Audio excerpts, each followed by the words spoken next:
ప్రేమ పేరుతో ఆశ చూపి నిన్ను మోసం చేశానని ఫీల్ అవుతున్నావా? మరి గిరి మాటలు విని మళ్ళీ నన్ను రేప్ చేయడానికి ప్రయత్నించావు కదరా, అది మోసం కాదా?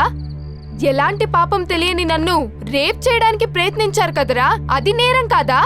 మీకెలాంటి హాని చేయని నన్ను చంపి నా జీవితాన్ని నాశనం చెయ్యాలనుకోవడం దుర్మార్గం కాదా?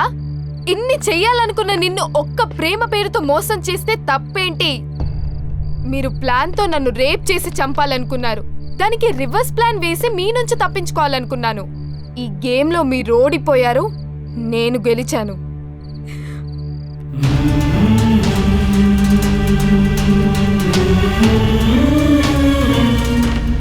ఇది నాలాంటి అమ్మాయిలకి పాఠం, మీలాంటి రేపిస్ట్లకి గుణపాఠం.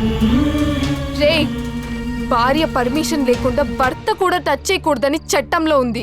అలాంటిది మా పర్మిషన్ లేకుండా, మా ప్రమేయం లేకుండా మా విలువైన శీలాన్ని టచ్ చేయడానికి మీరెవర్రా? లేరా? లేరా? లే, ఇప్పుడు టచ్ చేయరా, ఇప్పుడు టచ్ చేయి, ఇప్పుడు టచ్ చేయరా, లే లే. ఇది ఉండడం వల్లే కదరా రేప్ చేయాలనిపిస్తుంది మీకు, అందుకే దీన్ని.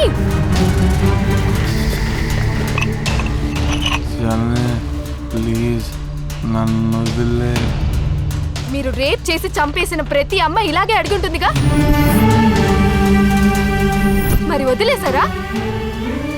ఒక్కసారి గుర్తు తెచ్చుకో.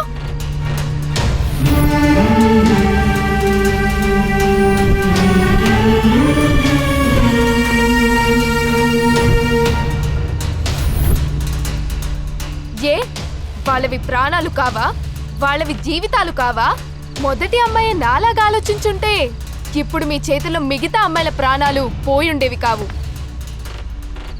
ప్లీజ్ నన్ను వదిలే. ఇప్పుడు నీ మీద జాలి దయ చూపి నిన్ను వదిలేయడం అంటే భావి భారత ఆడపిల్లల జీవితాల్ని నాశనం చేయడమే.